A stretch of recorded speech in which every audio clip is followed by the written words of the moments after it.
What have you been playing lately? Well, okay.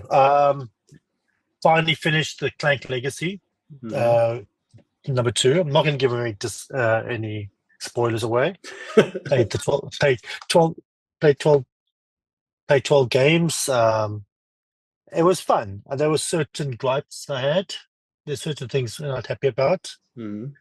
but it was still fun to play. And the cooperative parts of the game, there was a couple of games, about 5 or 6 games were cooperative, which is quite a Yeah. lot if you think about 12. Was actually pretty good. I think the game actually does work well cooperative. And Yeah. when you complete the legacy, the game becomes you can play the game anytime you want. They have ways of making the game Yeah. um, playable. And the cooperative now becomes part of Clank, which it was never was before. And I think it actually is a viable way of playing. So it would actually make it also a more interesting solo game. I wanted to play solo. But yeah, So anyway, yeah. I do have a question because I remember with the first Clank, when you finish, you can still, like most legacy games, you can keep playing on the board that you have. But Yes. so since it's cooperative now, is when you finally finish, can you just play a cooperative game or can you play a normal Yes, game both yes, on the yes, same yes, board? Oh, okay, yes. Well, this that's is the one interesting. thing that this is the I don't know if I much too much to give away spoilers, but that was the one difference between this one and the other game Yeah. that there's a legacy element and things change, but there's no decisions that you make that drastically alter the board in a way Okay. that isn't set out. Yeah. So it's more like you discover something rather than you alter something. Okay. Yeah. Yeah. It's not like you play a game and from now on forever there'll be no pathway between this location, that location, or Yeah. Yeah. it's something like that. So it's more like it was more controlled Yeah. the way the board comes out. Yeah. Whereas in other legacy games, sometimes you have this really wacky adjustment or way the one location might be in a really strange place that might make it Yeah. difficult to get to, something like that. So the board at the end kind of is contained is set out the way they kind of want it to be. Yeah. So I And I think don't know that yeah. I think in that case, because you're saying spoilers, I think in this case, I don't really see it as a spoiler, but even then, I think Mm. it's a positive spoiler, Yeah, because well, at least you know. it Yeah, leaves the option to still play how you want and not like you yeah, can't do this anymore because the board changed this and this and this and this way anymore. yes, but that's something I kind of miss from a legacy game. I kind of want the legacy game to have this. When you look at the board, it tells your story, Yeah, yeah, yeah, whereas this one doesn't. You can like what happens. For example, there might be one location you didn't find yeah. in the normal campaign, but you can actually they have ways of that you can find it in the normal game afterwards. Okay. So what I'm trying to say is when you look at the board, it's like you said, like it's same like in Charterstone, right, or Yeah, something, or one of those games, yeah. where you look at the board, you go, "Wow, this is." You can see the remnants of your storyline. Yes, yes, yes, Can't yeah, you this one? Yeah, I think most people's boards will be the same, yeah. which is Okay. it's okay. It's okay. I just that's one thing I kind of like the unpredictability and the chaos of a legacy game, But if which isn't. I had played it as well, like let's say with a different group, and I had finished as well, would you also have a lot of stories to tell? Like, oh, in this The mission, this story. and this and this. Is it really Uh, memorable? No, see, this is another thing. It's just that the good thing about this legacy, this Yeah, this one and maybe the negative one, is that they give you a little storybook. yeah, Each character has a storybook, and it tells you what to do. It gives you like this private little mission. yeah. So in many ways, every person's character will go through the same storyline. Now you might Okay, not, and the only deviation is if you fail a pass, you get a certain card. So, for okay, yeah, example, if I met a character on my journey, that character is now in the deck. Whereas if I didn't meet the character or the character something happened to the character, yeah, you destroy the card, or a yeah, different card will come up, yeah, and that's cool, I guess. But it's not as cool when you got to get through an entire deck to get that card. Maybe get that card. It's yeah, not like that interaction that character coming to you or going away is mm-hmm. affecting the board. It affects a card. Yeah, yeah, Which is okay. It's just not as I don't think it is as yeah. It was fine. yeah. That was what happened. What would you recommend it? So yeah, of course, it was still fun. Okay. It was still Okay. fun. It was a lot of fun. No, Yeah. it was no, it wasn't. It wasn't. It was not. I wouldn't. It was not negative. I just Yeah.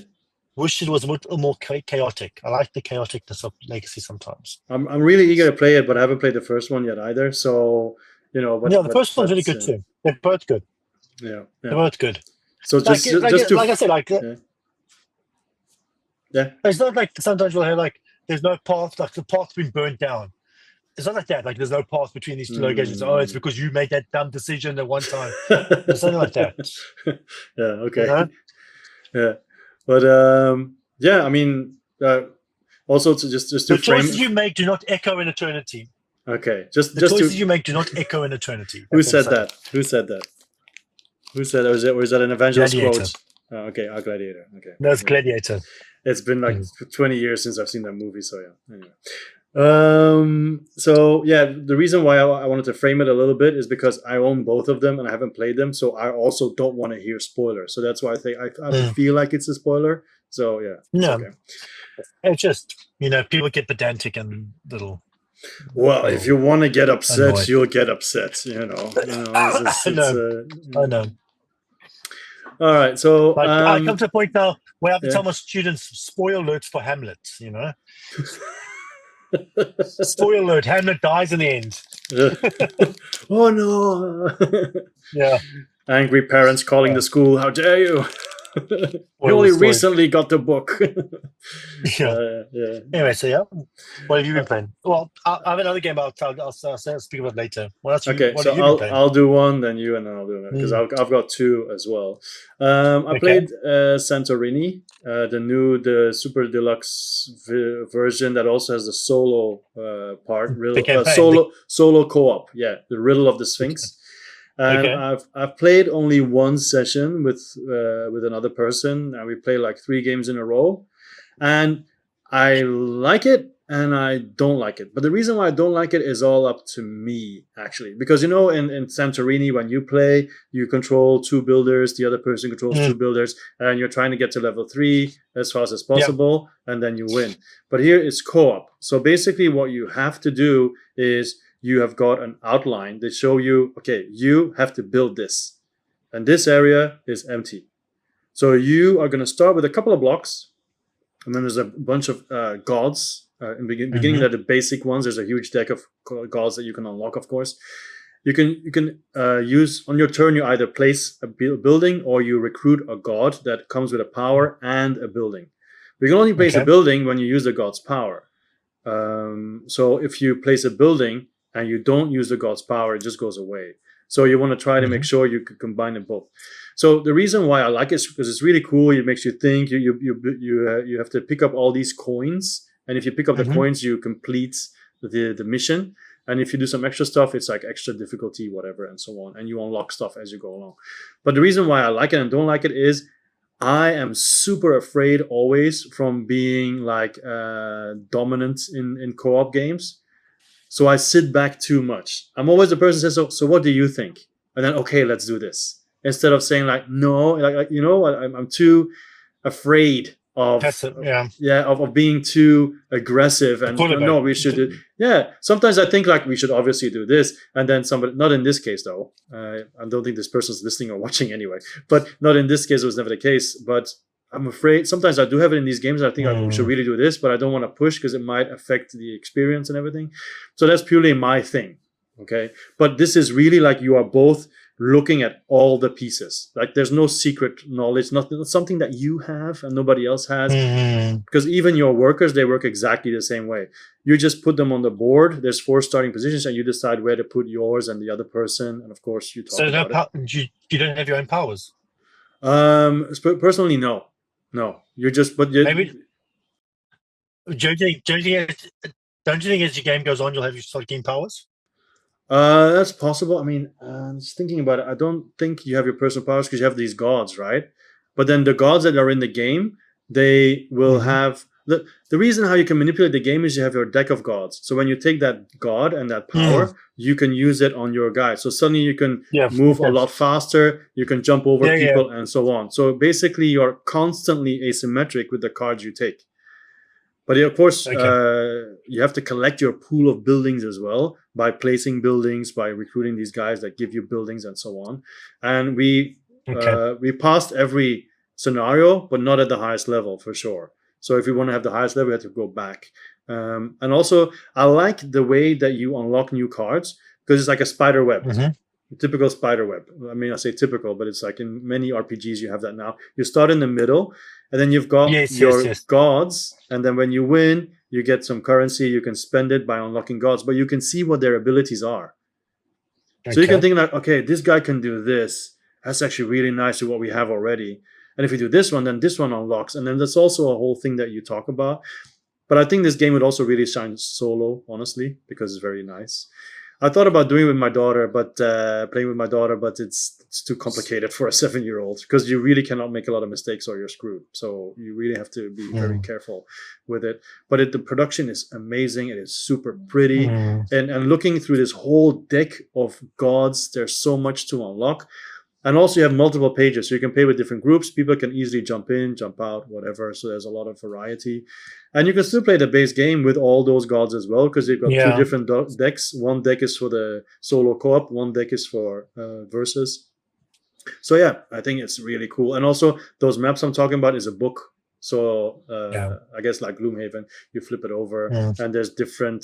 There's also a die that you roll, and if you roll and you succeed, you get a building. It's like pink, Mm-hmm. red, and green.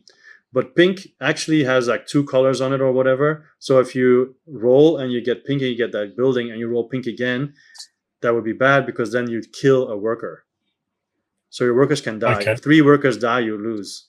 So you can gamble to get more pieces, but if you roll badly, then So that kind of also makes it a little bit tense because you tend to roll at least once because then you take one of the crystals off and say, okay, well, I don't want to roll green again because I just took the green crystal and it gave me a building. So if I roll again, oh no, green, okay, this guy dies. So it's a.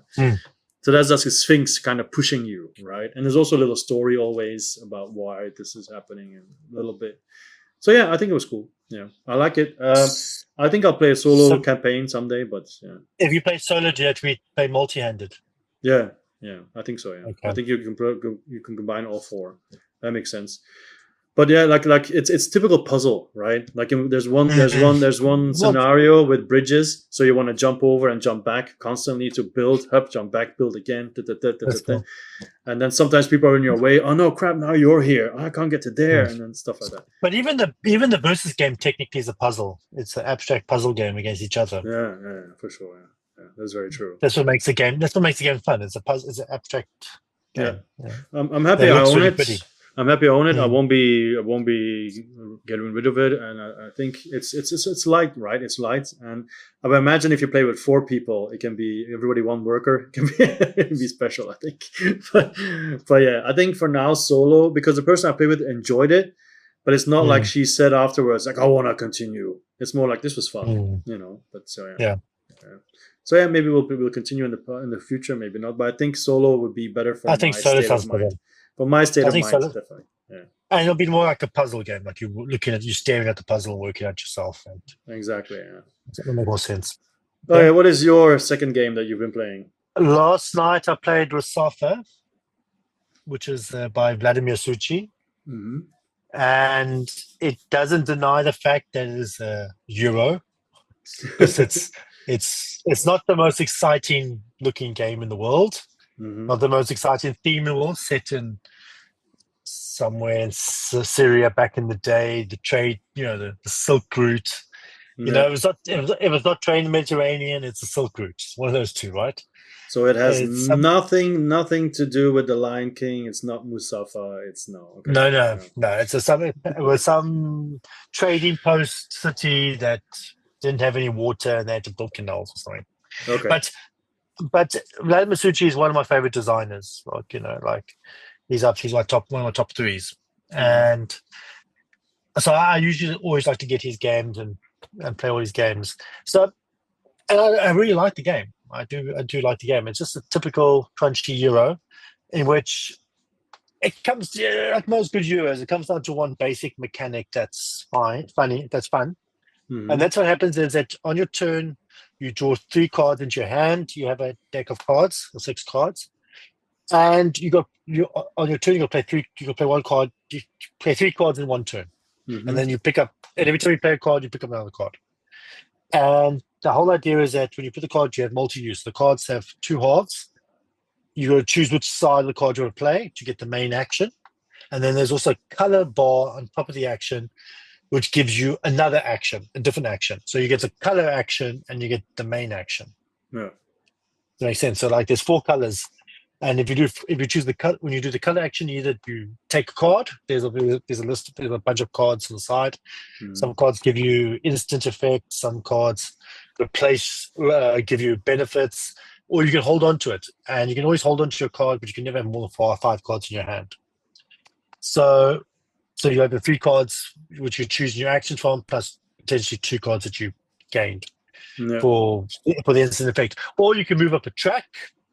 And if you get to a certain part of the track, you can get another card, and you do the action. And then again, like most Euros, there's 3 different actions. I know there's cards. There's always cards, right?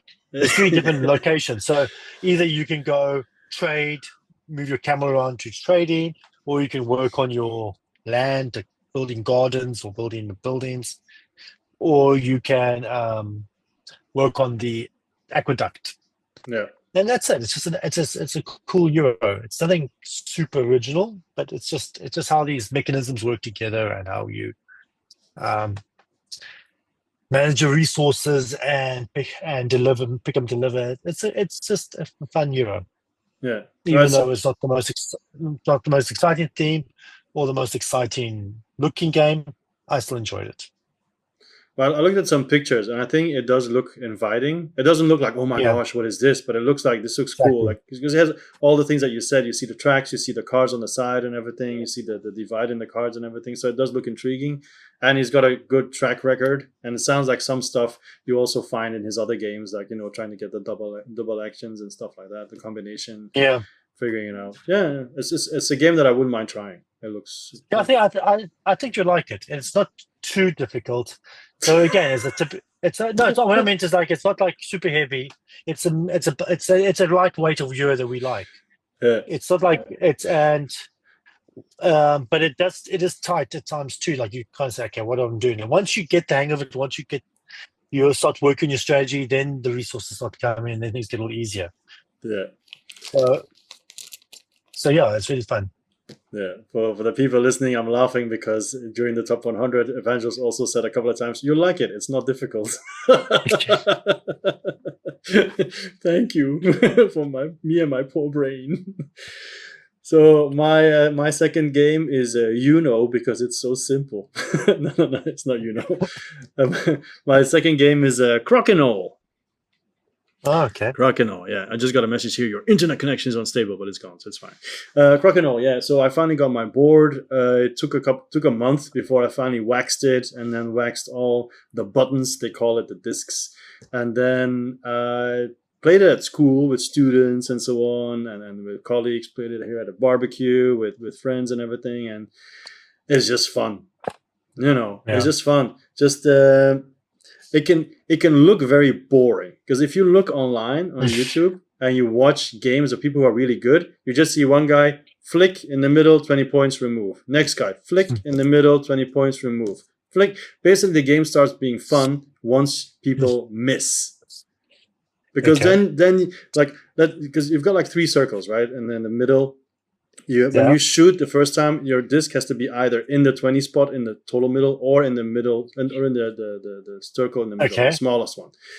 So if you go over it, it's a foul, and you remove your disc immediately. So if you do shoot and you miss, but you're still in the inner circle, then you can stay inner circle. I forgot it. I should know because they have but whatever.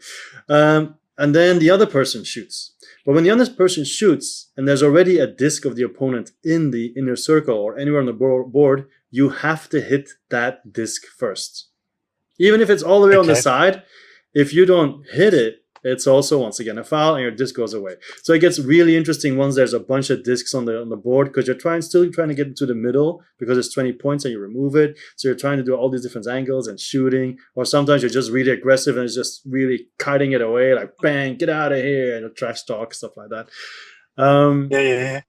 And also, basically, I think you both got like 10 buttons, and then once you've shot all of them, it's done, and then you check the points. It's also kind of special because, of course, the middle one was 20, but the inner circle is 15. The middle circle is 10, and the outer circle is 5. And if your disc lands on the line, it goes to the lower score. So you both add all your points. It might be like 85 and 65. But then, let's say you had 85, I had 65. The difference is 20. The difference is 20, so you get 20 points. Okay. And then you do another round, and whoever reaches 100 first wins. Okay, so, how long does the game usually last? How long does the game usually last? Well, it depends on the skill of the players, but in general, I think it never lasted much longer than like 15, 20 minutes, I think. But of course, if you have really tight games, then it might be like, okay, you have 10 points or you have 5 points. But then there's been games where like, okay, you've got 50 points because it was just, a massacre or whatever. So you can go very fast, because I'm contemplating of taking it to school for one of my board game club sessions, and then do a tournament and then just see. But it can't take too long. So my good test to see how long it really takes. But see, here's a question. Is it a board game? Or is it activity? Like, for example, the same way like a mini shooting hoops or something would be the same, right? Well, then of course, like Clask and Pitch Car, are they all board games? Yeah, exactly. Is that a board game? Well, I think it's more activity, isn't it? Well, some people say there's a board and you're playing a game, hence it's a board game. So for me, board games are like activity. You can even play solo. So is Twister a board game? Well, yes. No. It's not a board; it's a mat. Anyway, so anything with a neoprene mat is not a board game. No, but but you can play a solo, by the way. But you have to buy a deck of cards, and it has like a bunch of challenges and setups and all that kind of stuff. I haven't done it yet, but I want to do it. But yeah, I don't know. Okay. I think you can see it in top 100s. I think Tom Vassell talked about it as well at one point, where he said like he includes it because he feels it is, but then in other top 100s, people say they actively leave it out because it's not. But I don't know. I feel like there's other games that also do flicking, and then those are board games. Like I don't know, flick 'em up. I think it is. It's like a Western, and that's seen as a board game. So you're also flicking. So where do you draw the line then? Is it a mechanic? There are certain tasks you have to do. There's like certain there's parameters and rules and tasks you have to complete, I guess. Here too. You must hit him or her. Yeah. I don't know. It feels more. I don't know. Well, like I said, I think it. I know it's incredibly fun. Everyone loves it, but I wonder if I'm just philosophically thinking, is it a board game? That's good. We've got a podcast with people who are on opposite ends. It's perfect. I just feel it feels more like a activity, a fun activity, a game. It's a game. It's not a game, activity game. Yeah. Okay. I think games are different. Anyway, doesn't matter. I'm not very passionate about saying it's a board game, so I don't really care. And I don't really care either. As long as people are having fun. But it was just more of a thought experiment. I do agree. Like, we're gonna have a Gamers on Board Games Day in a couple of weeks, and I would never take Crokinole, but I did think about taking Pitch Car, because I think if I put Pitch Car, people will join. I think because Pitch Car is also kind of like, I wouldn't say it's not a myth, but it's very popular as well, and people like to bring it out on times like these. So I might do it, and then that has a little bit more rules, but in the end, it's just flicking on the surface again. So I don't know. Yeah, people in the comments, let me know: are these board games or not? Are you Team Evangelos or no? We're not going to do team. I just said I wonder. I didn't say I knew. I just said I knew the answer. It wouldn't have been a snob. I'm just wondering. Okay.